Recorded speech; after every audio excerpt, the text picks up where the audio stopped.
मला शांततेचा मार्ग देणारे महाकाव्य तथागत भगवान गौतम बुद्ध, परमपूज्य डॉक्टर बाबासाहेब आंबेडकर त्यांना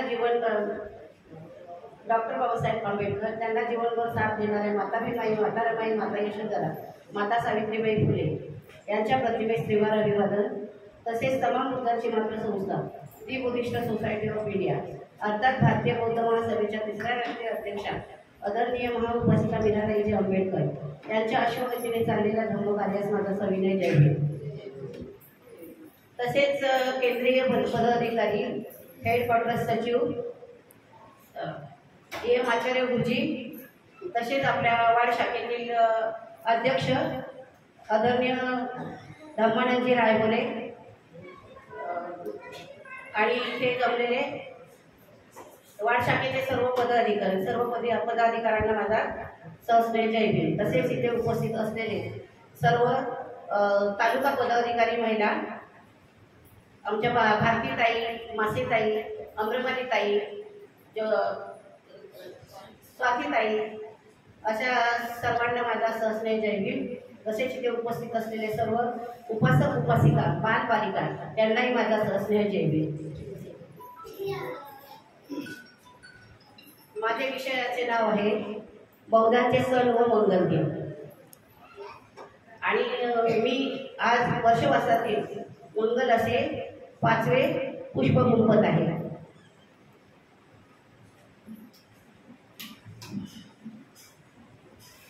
बौद्धांचा पहिला मंगल दिन म्हणजे वैशाखी पौर्णिमा। वैशाखी पौर्णिमेला पहिले काय महत्त्व आहे हे आता आपण जाणून घेणार आहोत। वैशाखी पौर्णिमेला इसवी सन पूर्वी 563 सिद्धार्थ गौतमाचा लिंबुडी येथे जन्म झालेला आहे। त्या दिवशी वैशाखी पौर्णिमा होती आणि वार शुक्रवार होता।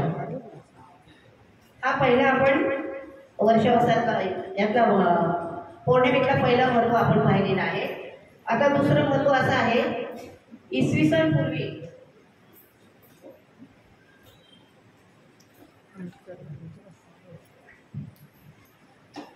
दुसरे महत्त्व असे आहे की इसवी सन पूर्वी 528 वयाच्या 35व्या वर्षी सिद्धार्थ गौतमांना ज्ञान प्राप्ती झाली।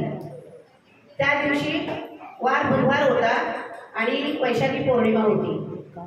असे हे 3 मंगलमय दिन असे गौतम बुद्धांच्या जीवनामध्ये घटना घडलेल्या आहेत।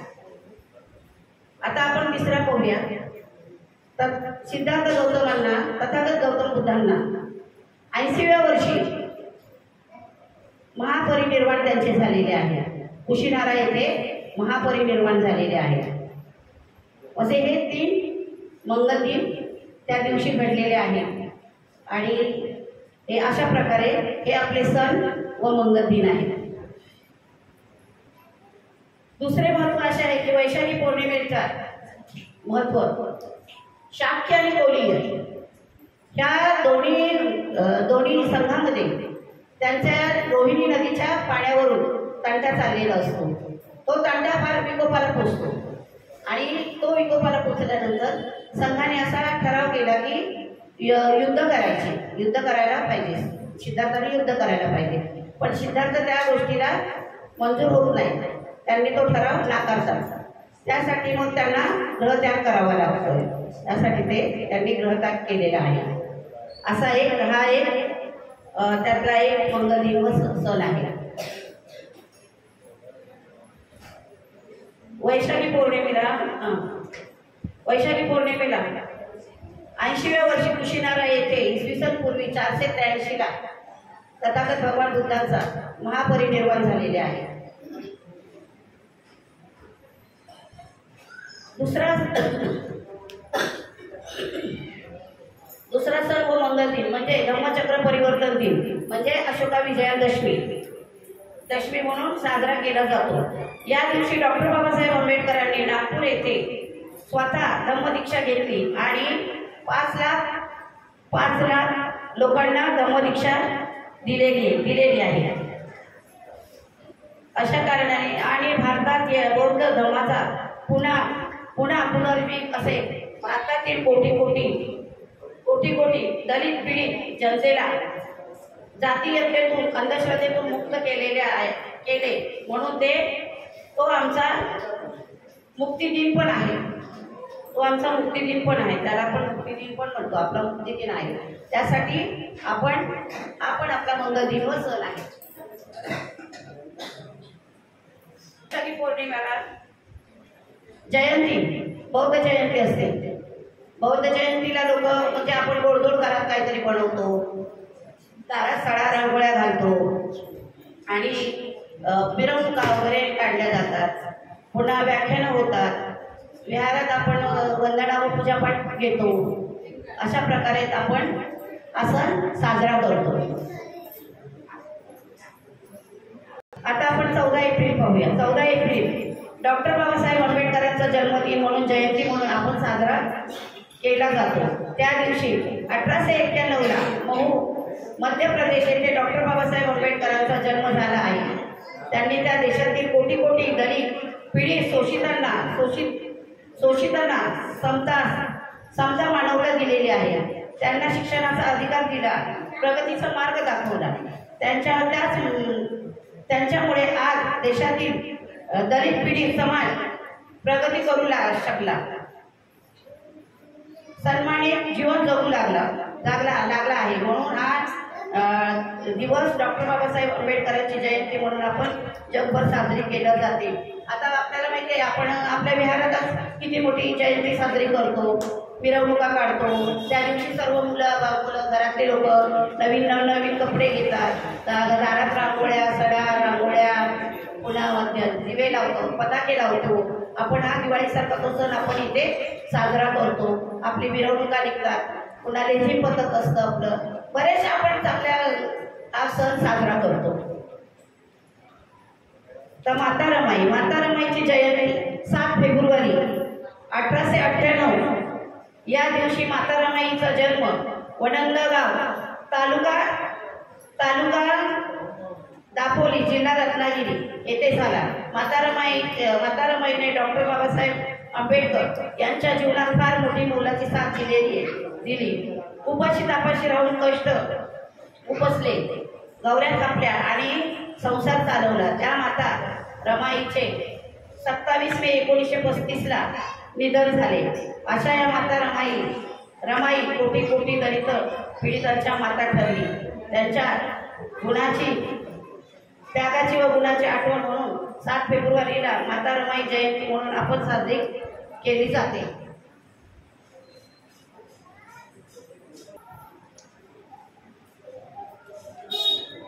भगवान बुद्धांच्या जीवनात प्रत्येक पौर्णिमेला एक महत्त्व ठरलेले आहे. आता आपण ज्येष्ठ पौर्णिमा बघूया. ज्येष्ठ पौर्णिमेला काय झालेलं आहे?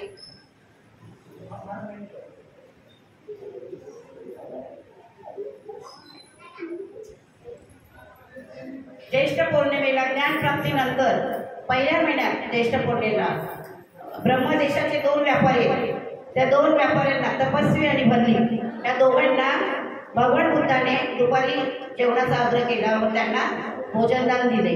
त्यांनी भोजनदान केले. भोजनदान झाल्यानंतर त्यांनी धम्माचा उपदेश केला. त्या धम्माचा उपदेश केल्यानंतर त्यांना भोजनदान केल्यावर त्या व्यापारी बंधूंना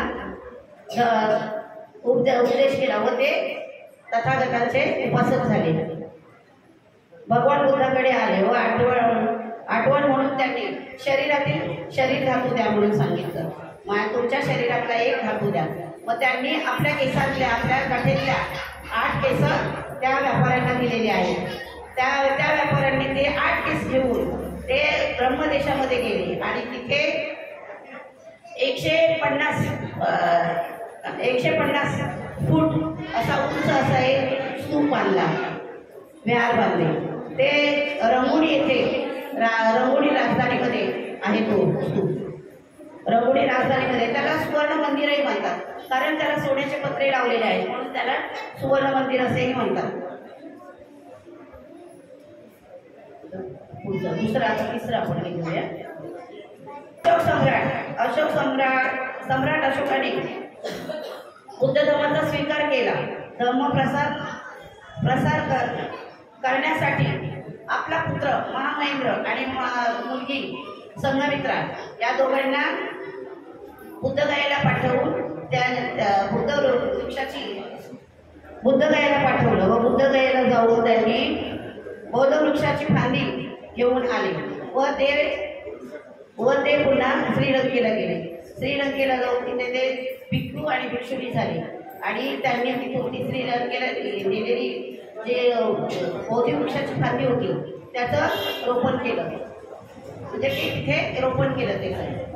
अशा प्रमाणे हे ज्येष्ठ पौर्णिमेला ती पण अनुराधापूर येथे ही बौद्ध वृक्षाची फांदी तिथे रोपण केलेली आहे आणि त्या दिवशी ज्येष्ठ पौर्णिमा होती. ज्येष्ठ पौर्णिमेला हा हे घडलेला आहे, मग हा पण आपला सर्व मंगल दिन आहे. आषाढी पौर्णिमेला भगवान बुद्धांच्या जीवनात अनेक मंगलमय दिन घटना अशा घडलेल्या आहेत. महामायेला गर्भधारणा झालेली आहे. रोहिणी नदीच्या पाण्याच्या संघर्षावरून शाक्य आणि कोलीय या दोघांच्या युद्धाचा प्रसंग आलेला आहे. सिद्धार्थाने त्या युद्धाला विरोध केला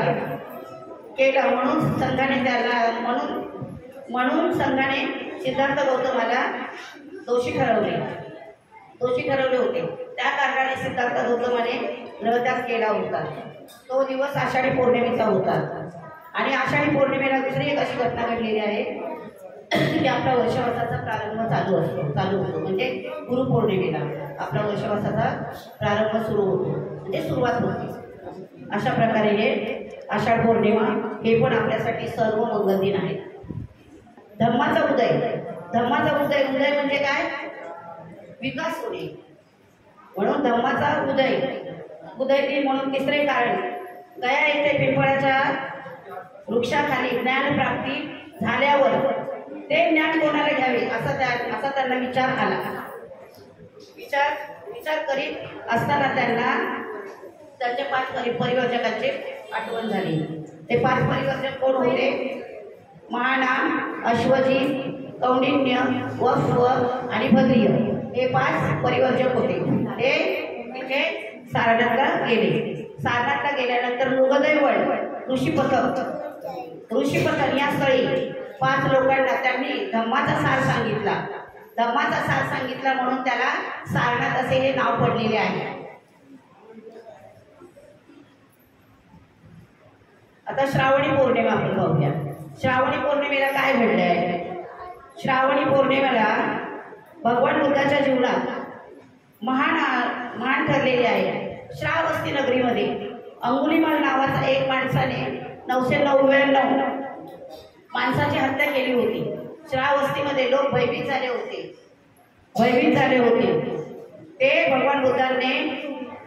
तेव्हा भगवान बुद्धाने या पौर्णिमेला अंगुलीमालास उपदेश केला आणि त्याचे मत परिवर्तन केले. तो भिक्षू झाला. त्या दिवशी श्रावणी पौर्णिमा होती. या अनुषंगाने ही पण पौर्णिमा आपल्याला सर्व मंगल दिन आहे. भाद्रपद पौर्णिमेला काय झालेलं आहे? भाद्रपद पौर्णिमेला वर्षवासातील पौर्णिमा आहे. या पौर्णिमेला जीविकाद्वारे राजगृह नगरीचा राजा अजातशत्रू भेट भगवान बुद्धाबरोबर झालेली आहे. आणि तो त्यांचा उपासक झालेला आहे.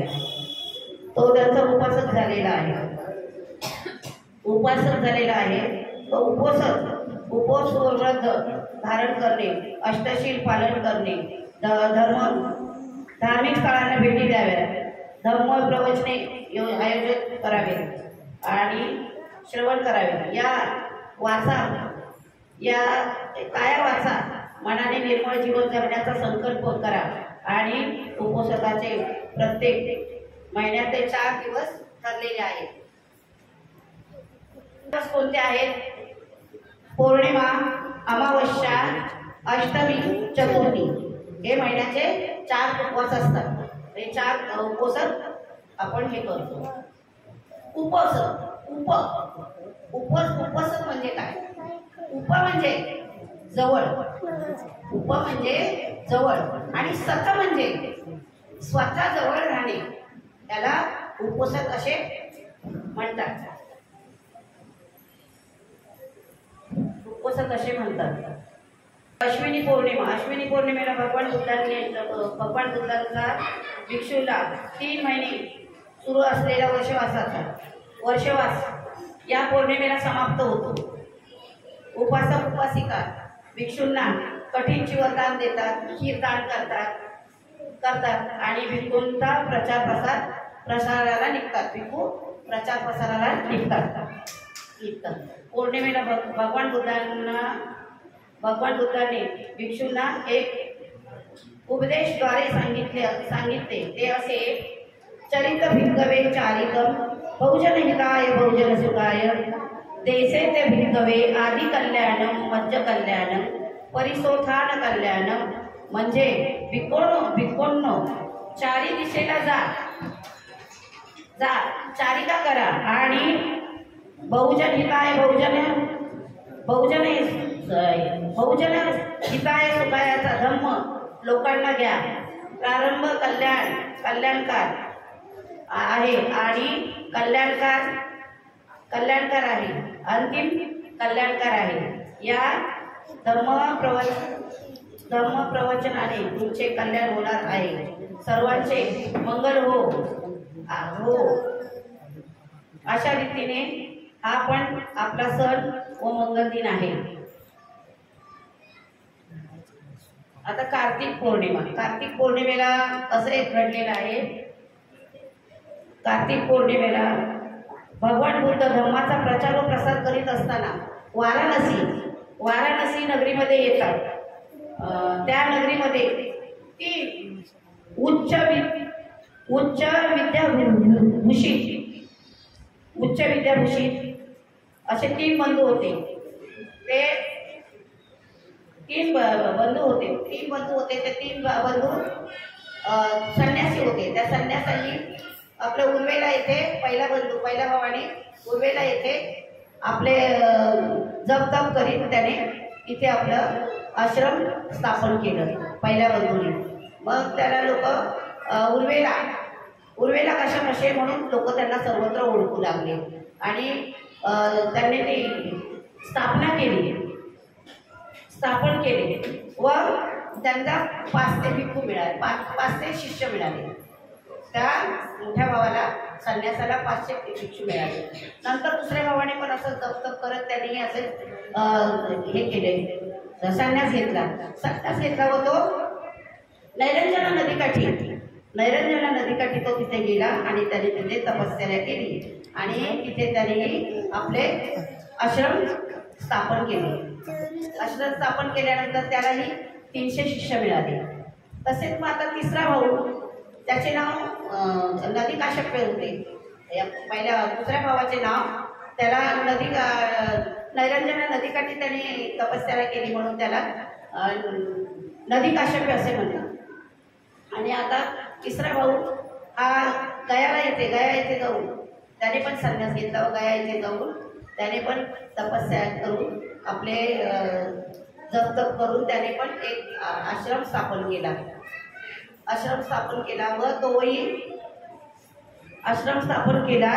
व तोही त्याचेही 200 शिष्य होते. तेही 200 शिष्य त्याने हे केले. त्याच्यानंतर त्याला पण गया काश्यप म्हणून लोक ओळखू लागले. पुढे तर त्या 200 शिष्य मिळाले व तेही जप करू लागले. त्याला गया काश्यप असे म्हणू लागले. ते 3 भाऊ जटाधारी होते व अग्निहोत्री अग्निहोत्री म्हणजे अग्निपूजक होते. त्यांनी आपल्या अग्निशाळा तयार केलेल्या होत्या. या 3 भावांना लोक जटिल संन्यासी असे म्हणत होते. उर्वेला काश्यप हा प्रमुख होता. तथागत भगवान बुद्धांना त्याची माहिती मिळाली आणि त्यांनी मार्गदर्शन करावे त्या उद्देशाने भगवान बुद्ध त्यांच्या आश्रमात गेले. त्यांची भेट घेतली व एक दिवस आश्रमात राहू द्या अशी विनंती केली. तेव्हा काश्यपाने इथे मुस्लिम राजाची सत्ता आहे इथे मुस्लिम राजाची सत्ता आहे, तो इथे नवीन माणसाला राहू देत नाही, तो इथे नवीन माणसाला राहू देत नाही। जर तुम्हाला राहायचे असेल तर तुम्ही तुमच्या जबाबदारीवर राहू शकता। आणि अग्निशाळेत भगवान बुद्धांनी परवानगी मिळवली। मग अग्निशाळेमध्ये परवानगी मिळाल्यानंतर रात्री मध्यरात्रीला मुस्लिम नागराज तथागतांच्या जवळ येतो व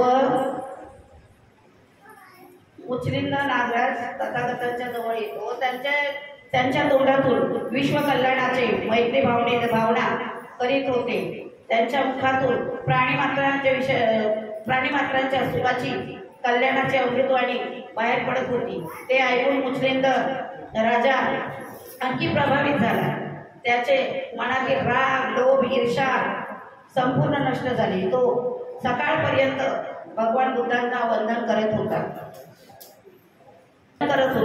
काश्यपण नावाने रात्रभर झोप नाही आली। ते बेचैन होते, कारण उद्या सकाळी ते उठून पहाटे अग्निशाळेकडे आले। तिथले ते दृश्य पाहून ते थक्क झाले आणि तोही आपल्या शिष्यासह भगवान बुद्धांना शरण आला। आपल्या शिष्यासह आपला जटा काढल्या व नदीत सोडून दिल्या। त्या खाली वाहत गेल्या। त्या धाकट्या भावाने पाहिल्या आणि तो आपले 300 शिष्यासह काश्यपाच्या आश्रमात गेला। तोही आपल्या शिष्यासह जटा काढून बुद्धांचे भिक्खू संघात सामील झाला। तिसरा भाऊही आपल्या 200 शिष्यासह वरील आपले दोन्ही भाऊ आणि त्यांचे शिष्य जटा काढून भगवान बुद्धांच्या भिक्षू संघामध्ये सामील झाले। हे पाहून त्याने आपले 200 शिष्य सहित जटा काढून धम्म स्वीकार केला व मुस्लिम राजा भगवान बुद्धासमोर शरण आला। त्या दिवशी कार्तिकी पौर्णिमा होती। पण अशा रीतीने ही कार्तिकी पौर्णिमा सुद्धा आपल्यासाठी महान मंगलदिन आपला ठरलेला आहे। एके दिवशी भगवान बुद्ध भिक्षा पात्र घेऊन रस्त्याने चालत असताना देवदत्ताने नोकराकरी मार्गशीर्ष पौर्णिमा आपण पाहत आहोत। एके दिवशी भगवान बुद्ध भिक्षा पात्र घेऊन रस्त्याने जात असताना देवदत्ताने नोकराकरी नालागिरी नावाच्या हत्तीला भगवान बुद्धांच्या अंगावर मारण्यासाठी सोडले। ते नालागिरी भगवान बुद्धाला मारण्यासाठी त्यांच्या दिशेने ओरडत चालला। नगरातील लोक घाबरले होते। भगवान बुद्ध मात्र धीर गंभीर पावले टाकत रस्त्याने चालले होते। भगवान बुद्धाकडे 10 बळे होते। अपार करुणा मैत्री होती। नालागिरी जवळ येताच भगवान बुद्ध म्हणाले, नालागिरी शांत हो। भगवान बुद्धांची वाणी ऐकून नालागिरी शांत झाला आणि भगवान बुद्धांजवळ येऊन त्यांचे चरण गोंजारू लागला। हा भगवान बुद्धांचा महान विजय होता। त्या दिवशी मार्गशीर्ष पौर्णिमा होती। हा पण आपला सर्व मंगलदिन आहे। त्यांनी त्या हत्तीवर नालागिरी हत्तीवर विजय मिळवलेला आहे। हा पण आपला सर्व मंगलदिन आहे। आता पौष पौर्णिमेला भोजनदान झाल्यावर भगवान बुद्धांनी आपल्या धम्माचा उपदेश केला। बिंबिसार राजा भारावून गेला आणि त्याने तात्काळ बुद्ध धम्माची दीक्षा घेतली। त्याने आपले वेळूवर संघाला दान दिले। त्या दिवशी संघाला दान दिले। चैत्य विहार बांधून दिले। त्या दिवशी पौष पौर्णिमा होती। हाही आपला सर्व मंगलदिन आहे। महान पौर्णिमेला भगवान बुद्ध वैशाखी पौर्णिमेला चापल चैत्य येथे राहत होते। त्यांनी वयाच्या 80 वर्ष पूर्ण झाले होते। एक दिवस भगवान बुद्ध आनंदाला म्हणाले, आपण सारंदे चैत्यविहारात जाऊ. त्याप्रमाणे बनते आनंदाने सर्व भिक्खूंना तथागतांचा आदेश सांगितला. त्याप्रमाणे सर्व भिक्खू संघ सारंदे चैत्य विहारात आले. भगवान बुद्धांनी तिथे भिक्खू संघांना उपदेश केला. भगवान म्हणाले, आजपर्यंत माझे मार्गदर्शन ऐकले आहात. आता एक महत्वाची मी घोषणा करीत आहे, ती अशी की मी आजपासून 3 महिन्यानंतर वैशाखी पौर्णिमेला माझे महापरिनिर्वाण होणार आहे. त्या दिवशी महापौर्णिमा होती आणि तथागताच्या घोषणा दिन म्हणून हा प्रसिद्ध आहे. ही पौर्णिमा प्रसिद्ध आहे.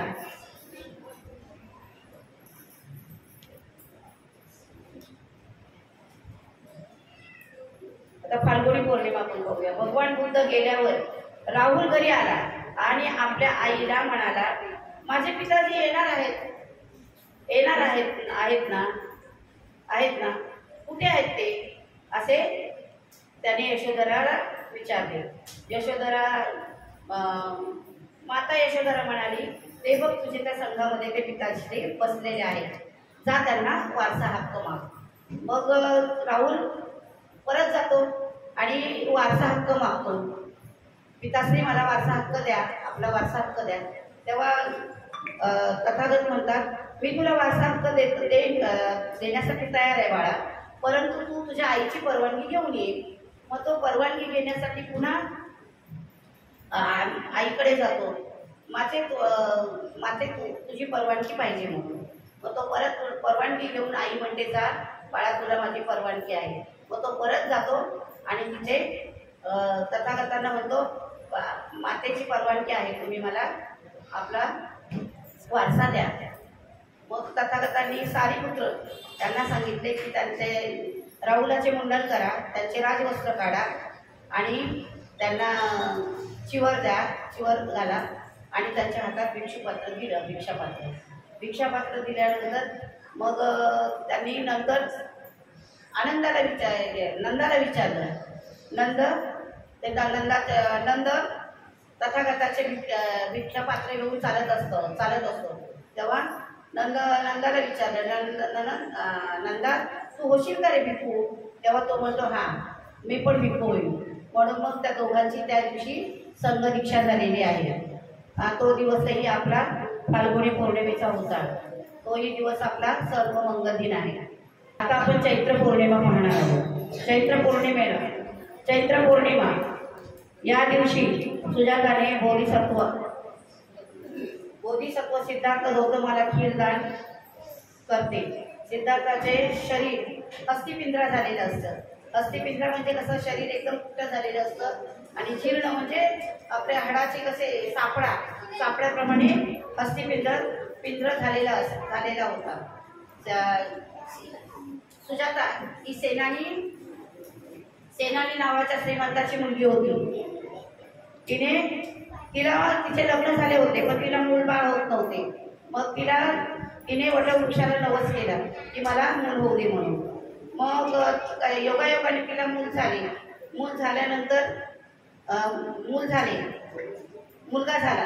तो नवस पूर्ण करण्यासाठी तिने आपली दासी पूर्णा या दासीला वटवृक्षाच्या झाडाखाली साफसफाई करण्यासाठी पाठविली. तिने तेथे सिद्धार्थ गौतमास पाहिले. त्या पूर्णाने हे होती ना दासी, तिने तथागतांना तिथे पाहिले. तिथे सिद्धार्थ गौतमास पाहिले. तिला वाटले वन देवता अवतरली आहे. ही वार्ता तिने सुजाताला सांगितले. सुजाता आपल्या परिवारासह नदीकाठी वडाच्या झाडाखाली आणि स्वादिष्ट खीरदान केली. तो दिवस चैत्र पौर्णिमेचा होता. त्यानंतर सिद्धार्थ गौतम नदीकाठी गेले व सुपतिष्ठ नावाच्या घाटावर आंघोळ केली आणि त्या खिरेचे सेवन केले आणि ते पात्र नदीत फेकले व म्हणाले, मला ज्ञान प्राप्त होणार असेल तर हे पात्र विरुद्ध प्रवाहाच्या विरुद्ध दिशेने जाईल असे त्यांनी म्हणाले. आणि तसंच झालं, प्रवाहाच्या विरुद्ध दिशेने त्यांचं पात्र गेलेलं आहे. आणि तथागतांना असं म्हणजे सिद्धार्थाला असं वाटलं आहे की विरुद्ध दिशेनं माझं पात्र गेलेलं आहे म्हणजे मला ज्ञानप्राप्ती होणार. पण इथे आता असं हे झालेलं आहे, इथे एक आता पॉईंट असा झाला आहे की जर विरुद्ध दिशेने कोणताही प्रवाह जसा असेल त्या प्रवाहाच्या दिशेनेच सगळं काही वस्तू टाकल्या तरी त्या खाली येत असतात. तो प्रवाहाच्या विरुद्ध दिशेने ते कसं जाणार? मग इथे अंधश्रद्धेचा थोडासा भाग आलेला आहे. तर इथे अंधश्रद्धा वगैरे काही नाही आहे. त्यांनी जे आंघोळ केली आणि त्यांनी जे खीर प्राशन केली, खीर प्राशन केल्यानंतर त्यांनी नदीमध्ये ते एक पात्र टाकलेलं आहे. त्या पात्रामध्ये एक साप बघा, कधी पण डोहाच्या विरुद्ध दिशेने जात असतात. मग तिथे त्या डोहामध्ये एक काळा साप होता.